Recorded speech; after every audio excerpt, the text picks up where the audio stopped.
Welcome to CTV. ముందుగా bulletin లో headlines చూద్దాం.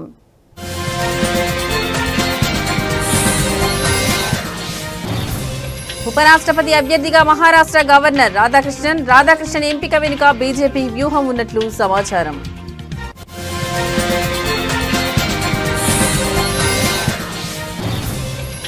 అనారోగ్యంతో బాధపడుతున్న నవీన్ పట్నాయక్ ఓ ప్రైవేట్ ఆసుపత్రిలో చేరిన జనతాదళ్ అధినేత.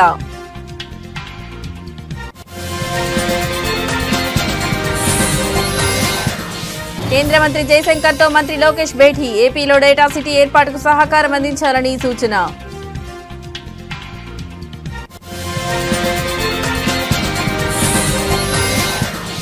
రామంతపూర్ ప్రాంతంలో ఉద్రిక్త వాతావరణం. విద్యుత్ షాక్ కారణంగా 5గురు మరణం.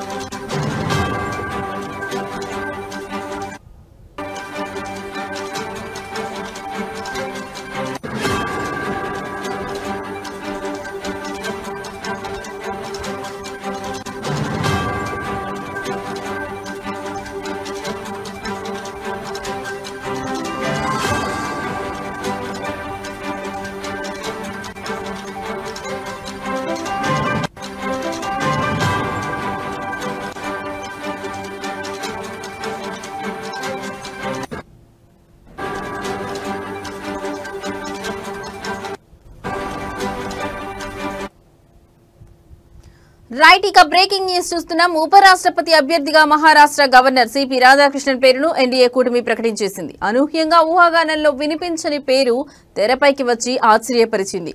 అయితే రాధాకృష్ణన్ ఎంపిక వెనుక బీజేపీకి చాలా వ్యూహం ఉన్నట్లుగా తెలుస్తోంది.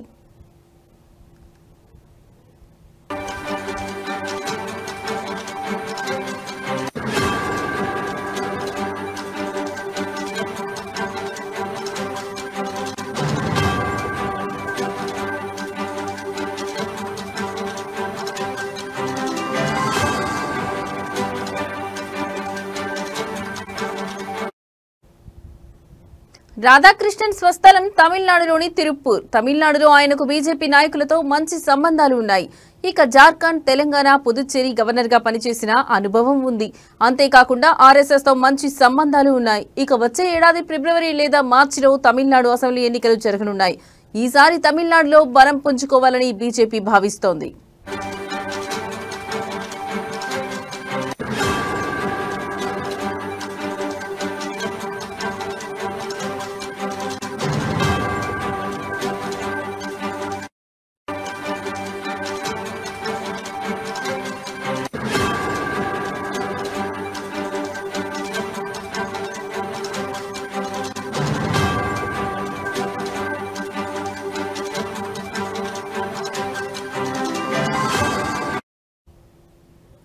ఈ నేపథ్యంలో దక్షిణాది రాష్ట్రానికి చెందిన వ్యక్తికే ఉపరాష్ట్రపతి పదవి కట్టబెడితే ఎన్నికల్లో లబ్ధి పొందవచ్చని భావించినట్లుగా సమాచారం.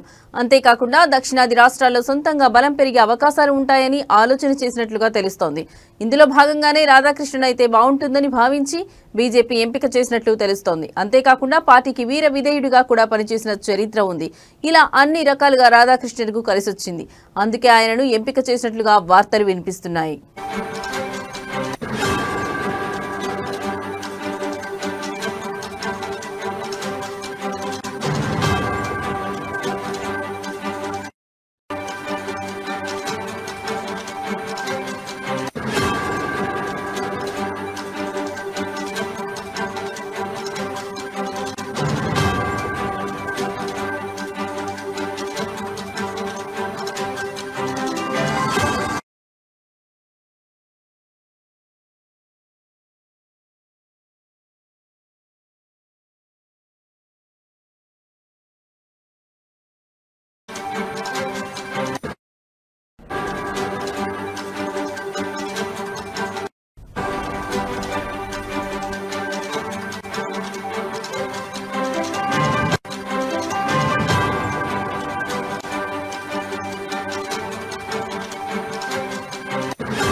రైట్, ఇక మరో బ్రేకింగ్ న్యూస్ చూస్తున్నాం. బీజు జనతాదళ్ అధినేత ఒడిశా ప్రతిపక్ష నాయకుడు 78 ఏళ్ల నవీన్ పట్నాయక్ అనారోగ్యంతో బాధపడుతూ భువనేశ్వర్లోని ఒక ప్రైవేట్ ఆసుపత్రిలో చేరారు. వయసురీత్యా వచ్చిన సమస్యలతో ఆయన చికిత్స పొందుతున్నట్లు పార్టీ వర్గాలు వెల్లడించాయి.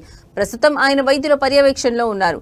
నవీన్ పట్నాయక్ ఆరోగ్యం గురించి పార్టీ ఎక్స్ లో ఒక పోస్ట్ చేసింది. డిహైడ్రేషన్ కారణంగా ఆయన భువనేశ్వర్లోని ఆసుపత్రిలో చేరారని, ప్రస్తుతం ఆయన ఆరోగ్య పరిస్థితి మెరుగుపడుతుందని, జగన్నాథుడి ఆశీస్సులు, ఒడిశా ప్రజల ప్రేమతో ఆయన త్వరలోనే ఆసుపత్రి నుంచి డిశ్చార్జ్ అవుతారని పోస్టులో పేర్కొంది.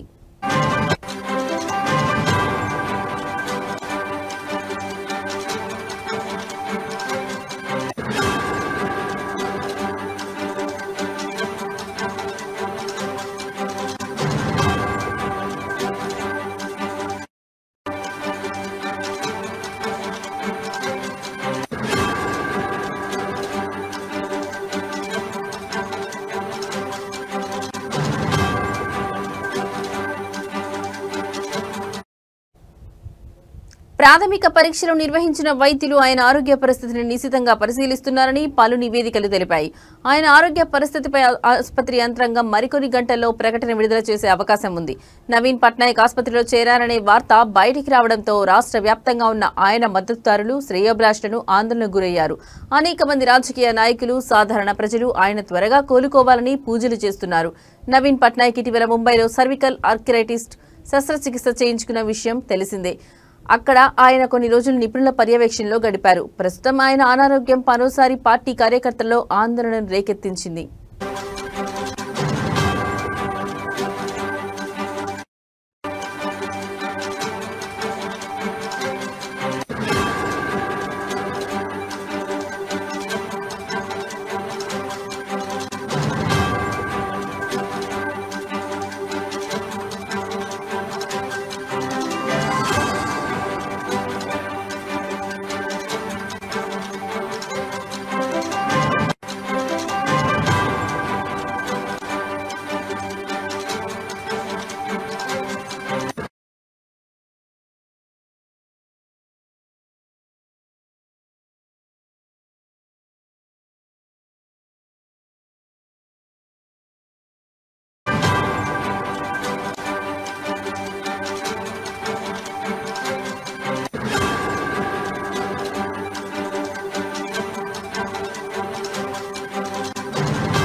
రైట్, ఇక బ్రేకింగ్ న్యూస్ చూస్తున్నాం. లోక్సభ ప్రతిపక్ష నాయకుడు, కాంగ్రెస్ పార్టీ అగ్రనాయకుడు రాహుల్ గాంధీ బీహార్లో ఓటర్ అధికార యాత్రను ప్రారంభించారు. బీహార్లోని ససారాం ప్రారంభమైన యాత్రలో బీహార్ మాజీ సీఎం లవ్లూ ప్రసాద్ యాదవ్, తేజస్వి యాదవ్, వామపక్ష పార్టీల నాయకులు పాల్గొన్నారు. ఈ యాత్ర దాదాపు 16 రోజుల పాటు రాష్ట్రంలోని 25 జిల్లాలు కవర్ చేస్తూ కొనసాగనుంది. యాత్ర ప్రారంభానికి ముందు రాహుల్ గాంధీ మాట్లాడుతూ బీజేపీ, ఆర్ఎస్ఎస్ దేశంలో రాజ్యాంగాన్ని నాశనం చేయడానికి ప్రయత్నిస్తున్నాయని విమర్శించారు.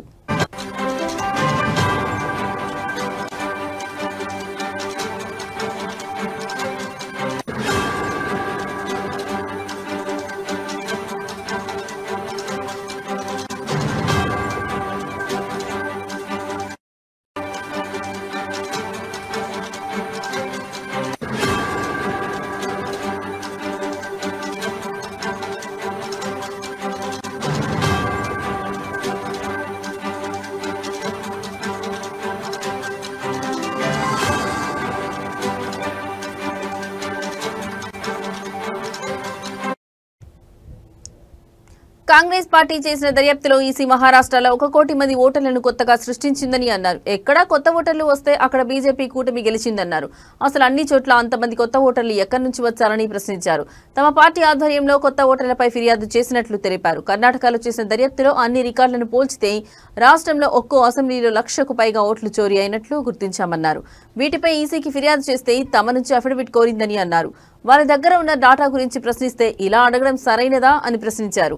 సీసీటీవీ వీడియోగ్రఫీని అడిగితే దానికి కూడా నిరాకరించినట్లు తెలిపారు. దేశంలో చాలా చోట్ల లోక్సభ, అసెంబ్లీలో ఓట్లు చోరీకి గురి అవుతున్నాయన్నారు. ఓటర్లను విభజించడం ద్వారా బీహార్లో కూడా ఓట్లను చోరీ చేయడానికి వారు సిద్ధమవుతున్నారని, కానీ తాము బీహార్ ప్రజలు వారికి ఈ అవకాశం ఇవ్వమని స్పష్టం చేశారు.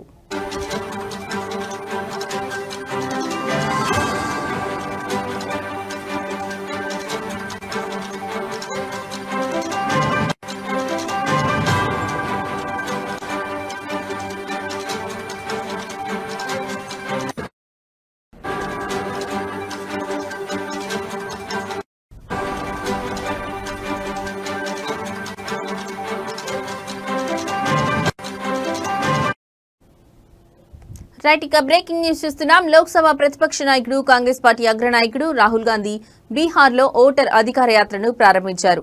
బీహార్లోని ససారాం ప్రారంభమైన యాత్రలో బీహార్ మాజీ సీఎం లూలు ప్రసాద్ యాదవ్, తేజస్వి యాదవ్, వామపక్ష పార్టీల నాయకులు పాల్గొన్నారు. ఈ యాత్ర దాదాపు 16 రోజుల పాటు రాష్ట్రంలోని 25 జిల్లాలు కవర్ చేస్తూ కొనసాగనుంది. యాత్ర ప్రారంభానికి ముందు రాహుల్ గాంధీ మాట్లాడుతూ బీజేపీ, ఆర్ఎస్ఎస్ దేశంలో రాజ్యాంగాన్ని నాశనం చేయడానికి ప్రయత్నిస్తున్నాయని విమర్శించారు. కాంగ్రెస్ పార్టీ చేసిన దర్యాప్తులో ఈసీ మహారాష్ట్రలో 1 కోటి మంది ఓటర్లను కొత్తగా సృష్టించిందని అన్నారు. ఎక్కడ కొత్త ఓటర్లు వస్తే అక్కడ బీజేపీ కూటమి గెలిచిందన్నారు. అసలు అన్ని చోట్ల అంతమంది కొత్త ఓటర్లు ఎక్కడి నుంచి వచ్చారని ప్రశ్నించారు. తమ పార్టీ ఆధ్వర్యంలో కొత్త ఓటర్లపై ఫిర్యాదు చేసినట్లు తెలిపారు. కర్ణాటకలో చేసిన దర్యాప్తులో అన్ని రికార్డులను పోల్చితే రాష్ట్రంలో ఒక్కో అసెంబ్లీలో 1,00,000కు పైగా ఓట్లు చోరీ అయినట్లు గుర్తించామన్నారు. వీటిపై ఈసీకి ఫిర్యాదు చేస్తే తన నుంచి అఫిడవిట్ కోరిందని అన్నారు. వాళ్ళ దగ్గర ఉన్న డాటా గురించి ప్రశ్నిస్తే ఇలా అడగడం సరైందా అని ప్రశ్నించారు. సీసీటీవీ వీడియోగ్రఫీని అడిగితే దానికి కూడా నిరాకరించినట్లు తెలిపారు. దేశంలో చాలా చోట్ల లోక్సభ అసెంబ్లీలో ఓట్లు చోరీకి గురి అవుతున్నాయన్నారు.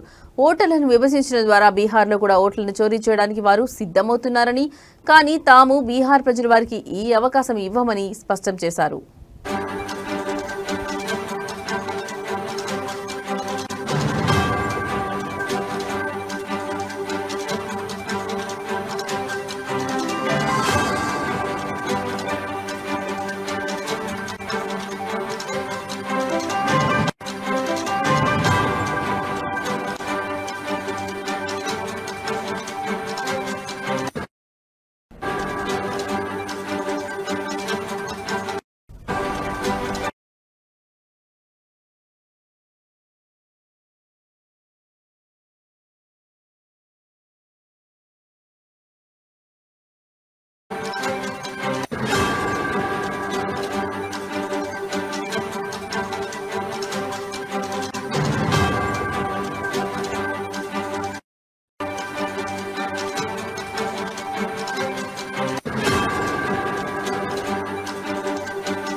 ఏపీ నుంచి ఉద్యోగాల కోసం ఇతర దేశాలకు వెళ్లే యువతకు సాఫ్ట్ స్కిల్స్ లో శిక్షణ ఇచ్చేందుకు విశాఖపట్నంలో AI center of excellence data city ఏర్పాటుకు కేంద్ర సహకారం అందించాలని కేంద్ర విదేశాంగ శాఖ మంత్రి జయశంకర్ కు రాష్ట్ర విద్యా, ఐటీ, ఎలక్ట్రానిక్స్ శాఖల మంత్రి నారా లోకేష్ విజ్ఞప్తి చేశారు.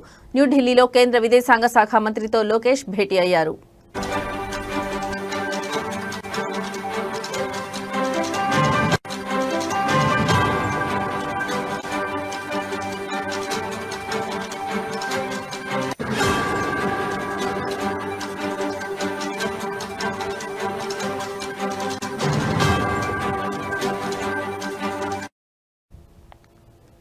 ఈ సందర్భంగా మంత్రి లోకేష్ మాట్లాడుతూ విశాఖపట్నంలో డేటా సిటీని అభివృద్ధి చేయడం వల్ల భవిష్యత్తులో ఏపీ టెక్నాలజీ హబ్ గా తయారవుతుందని చెప్పారు.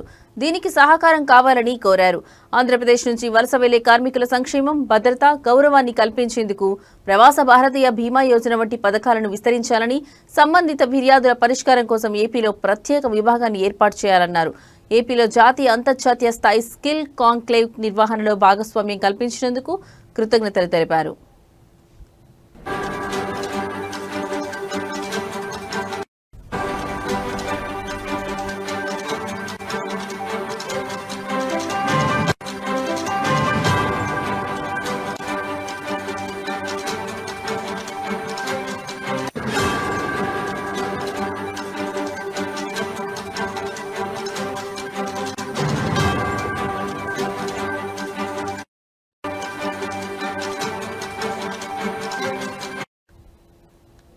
వలస కార్మికులకు ఓవర్సీస్ ట్రైనింగ్, మైగ్రేషన్ ఇన్ఫ్రాస్ట్రక్చర్ కోసం ఫాస్ట్ ట్రాక్ అనుమతులతో పాటు నిధులు మంజూరు చేయాలని మంత్రి నారా లోకేష్ కోరారు.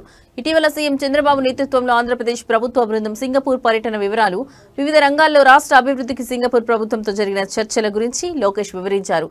దీనికి మీ పూర్తి సహకారం కావాలని లోకేష్ మంత్రి జయశంకర్ను కోరారు.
రైట్ ఇక బ్రేకింగ్ న్యూస్ చూస్తున్నాం. దేశ రాజధాని ఢిల్లీకి వరద ముప్పు పొంచి ఉందని, యమునా నది ప్రవాహం డేంజర్ మార్కుకు చేరువైందని అధికారులు హెచ్చరికలు జారీ చేశారు. ఓల్డ్ రైల్వే బ్రిడ్జ్ వద్ద ఆదివారం సాయంత్రం యమునా నది ప్రవాహ స్థాయిలు 204.5 మీటర్లకు చేరాయని తెలిపారు. నదీ ప్రవాహం 205.33 మీటర్లకు చేరుకుంటే ముప్పు పొంచి ఉన్నట్లేనని అధికారులు తెలిపారు. ఎగువన కురుస్తున్న వర్షాలకు తోడు హత్నీకుండ్ డ్యాం నుంచి భారీగా నీటిని విడుదల చేస్తుండటంతో యమునా నదిలో నీటి ప్రవాహం పెరిగిందన్నారు.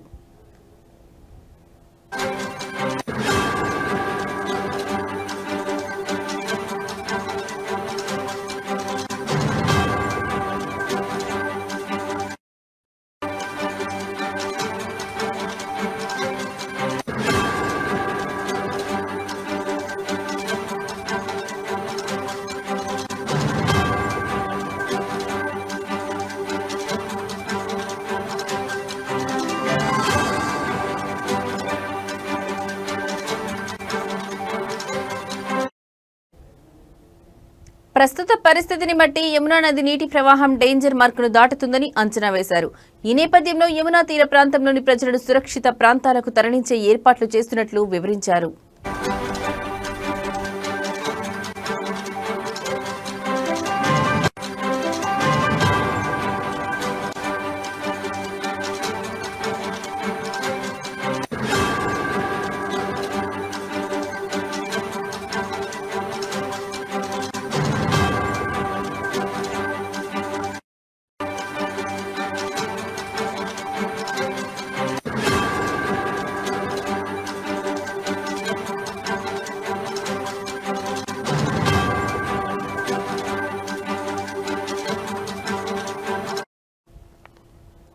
యమునా నదిలోకి హత్నీకుండ్ బ్యారేజ్ నుంచి 1.27 లక్షల క్యూసెక్ల నీటిని విడుదల చేస్తున్నట్లు అధికారులు తెలిపారు.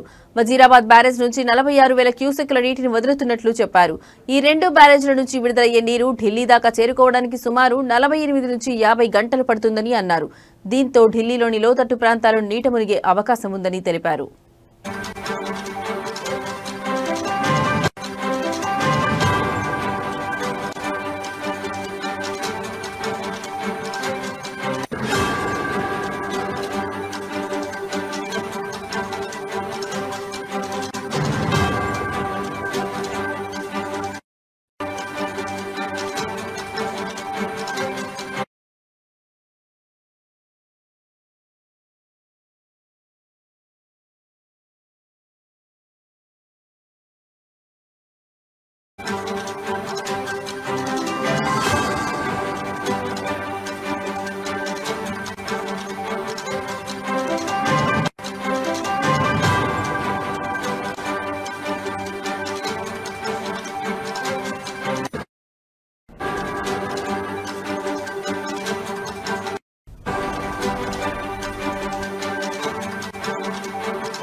రైట్ ఇక బ్రేకింగ్ న్యూస్ చూస్తున్నాం. రామంతపూర్లో విద్యుత్ షాక్ కారణంగా మొదటి 5 మరణించారు.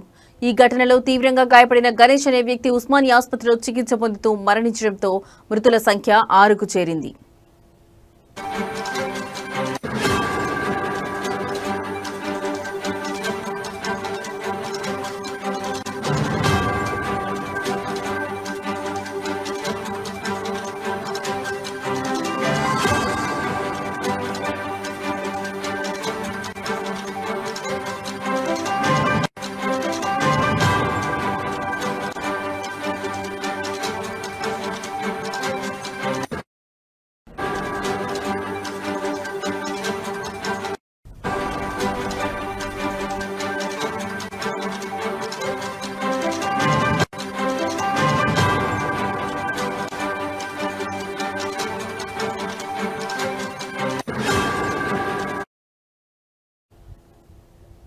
ఈ విషాదం జరిగిన వెంటనే విద్యుత్ శాఖ అధికారుల నిర్లక్ష్యం వల్ల ఇలా జరిగిందని ఆరోపిస్తూ స్థానికులు తీవ్ర ఆందోళనకు దిగారు. ఘటనా స్థలాన్ని పరిశీలించడానికి వచ్చిన విద్యుత్ శాఖ సీఎండీ ముషారఫ్ అలీని ప్రజలు చుట్టుముట్టి తమ నిరసనను వ్యక్తం చేశారు. పోలీసులు జోక్యం చేసుకుని పరిస్థితిని అదుపులోకి తెచ్చారు. ఈ ఘటనతో రామంతపూర్ ప్రాంతంలో ఉద్రిక్త వాతావరణం నెలకొంది.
రైట్ ఇక బ్రేకింగ్ న్యూస్ చూస్తున్నాం. శ్రావణ మాసం చివరి వారం కావడంతో వేములవాడ శ్రీ రాజరాజేశ్వర దేవస్థానంలో భక్తుల రద్దీ అధికంగా కనిపిస్తోంది.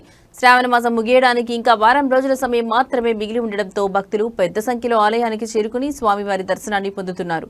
అదేవిధంగా స్వామివారి కోడమొక్కులు పాటు నిలువెత్తు బెల్లం కొలిచి వారి మొక్కులు చెల్లించుకోవడం జరుగుతుంది. భక్తులు ప్రత్యేక పూజలు అభిషేకాలు నిర్వహిస్తూ కుటుంబ సమేతంగా శివుని ఆరాధిస్తున్నారు. ఆలయ పరిసరాలు ఓం నమః శివాయ నినాదాలతో మార్మోగుతున్నాయి. అధికారులు భక్తుల సౌకర్యార్థం అన్ని ఏర్పాట్లు చేసినట్టు తెలియజేశారు.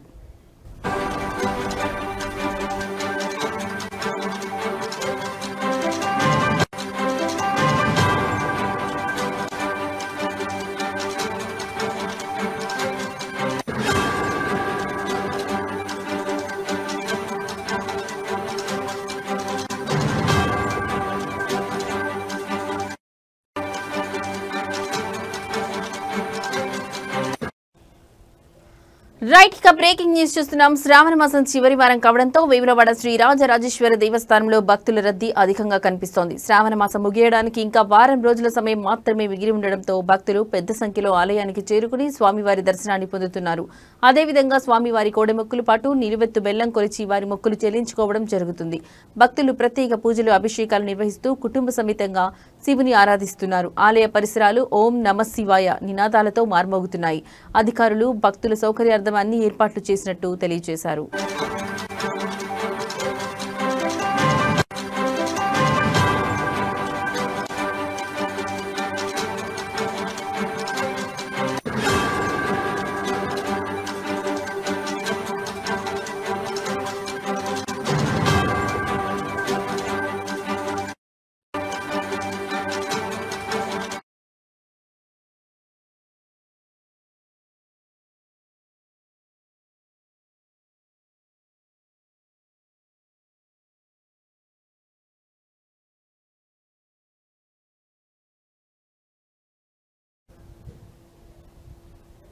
ఇవి ఇప్పటి వరకు నా బులెటిన్ అప్డేట్స్. నమస్తే.